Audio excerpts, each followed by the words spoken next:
3, 2, 1, release. Release. On fire. Coming up 10 seconds, Brad. Go. Release. Good and low. Here we go. Okay, circling those down 10. Looking great at 20 seconds. Propulsion, you good? Good. The important thing about today's accomplishment is this is not an end, it's just a very good beginning. Well, hello, I'm Richard Branson. We've been fortunate enough to have achieved some pretty extraordinary things at Virgin over the years, but perhaps none quite as amazing as what you'll see in the next few minutes. Virgin Galactic is on its way to becoming the world's first commercial space line. Our suborbital space trips promise to be the most intense and wonderful experiences that our passengers have ever had. We are in the process of optimizing, absolutely optimizing the experience that you will have when you fly in space. And it's just going to be fabulous. The things that people want to do in space, they want to go there, they want to see the planet Earth, they want to experience weightlessness, they want to have a mind-blowing experience. The day that Bert won the X Prize was a hugely significant one for us. When it was all over, I remember chatting to Brian Binney, the pilot on that epic flight. He's an enormously experienced and talented test pilot and a master of understatement. It's got all the right elements to excite the people for all the right reasons. The ride up is momentous, the view at the top is hugely rewarding. The ride back down is pretty spectacular as well. Pictures are pretty dramatic, but the eye is so much more dynamic. You combine that with the other things going on, the weightlessness, it's pretty wonderful. The rocket motor ride is pretty memorable as well. You're not going to soon forget that, especially ignition. Before you ignite it, you're indicating 140 knots or so. And within 10 seconds or 11 seconds, you're supersonic. So, you get 3 Gs on your back instantly when it lights. And boy, that first 10 seconds is about the most dynamic flying I've ever done. This wave of energy flows through the vehicle, and it's eye-watering. It is eye-watering. When you look out the window and you see the curvature of the Earth, and you can see the edge, along the edge of the Earth, you can see this thin blue line that is the atmosphere. And the colors and the textures on the ground, and it's a mind-blowing thing to see. It really is. I mean, I'm sure everybody who's been in the shuttle or on the space station knows the same thing, but I'd never seen that before, and it really, really was a remarkable experience. We're designing our spacecraft so that each of our passengers will have the room and the freedom to enjoy the amazing sensation of weightlessness. The system will also be large enough to allow those individuals to really experience weightlessness, to really experience the beauty of the curvature of the Earth, and to be able to see that from any angle in the ship that they're at. And also to be able to experience the real feeling of the power of flight into space.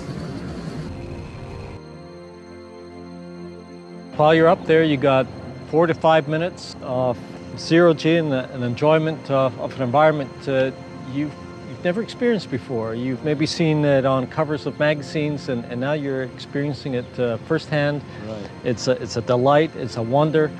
And I'm sure with everybody being loose in there, they'll be letting go M&Ms and taking pictures of each other. And I mean, it'll just be the most fabulous thing that you could imagine.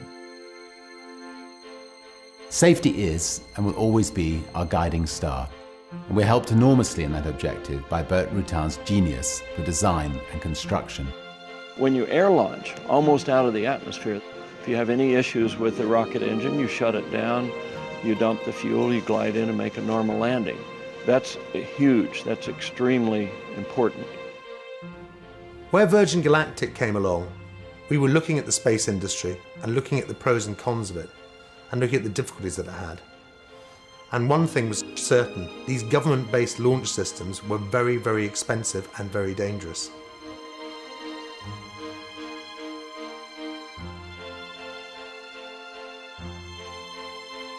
Spaceship One has a unique feathering configuration. It can come into the atmosphere at any angle and it'll straighten itself out without the pilot having to fly that or without a computer having to do it. And this is the first horizontal landing, runway landing spacecraft that's ever had this feature, so we're immune to accidents caused by flight control failure during re-entry.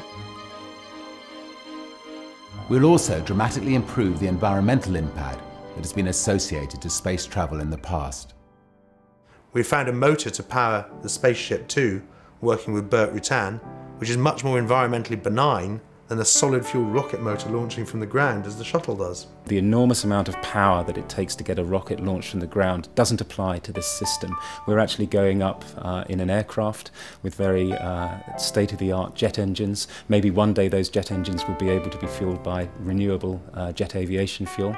But the rocket burn, which is what most people are concerned about in any sort of space access, is very short, and most of it is out of the atmosphere. Our first Virgin Galactic astronauts will be booking their own place in history as pioneers of a new space age. The video and photographic images they will bring back from the journey will be theirs to share with their children and grandchildren.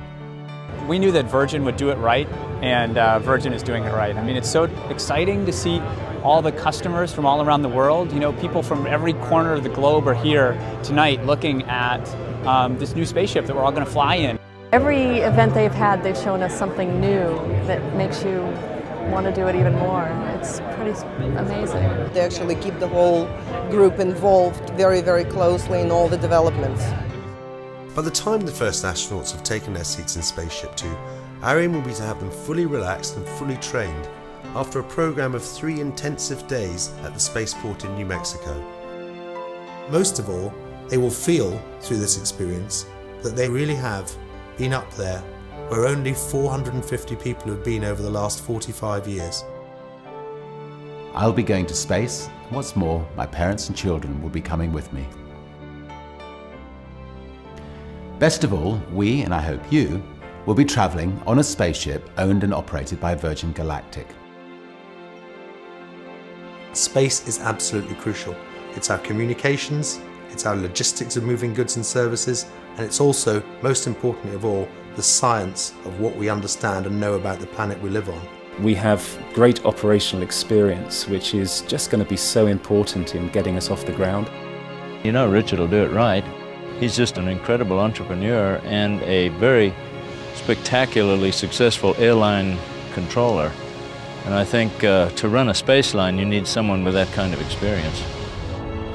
It's very important to have his experience, his clout, his personality, and it's just fabulous to have him on board, you bet.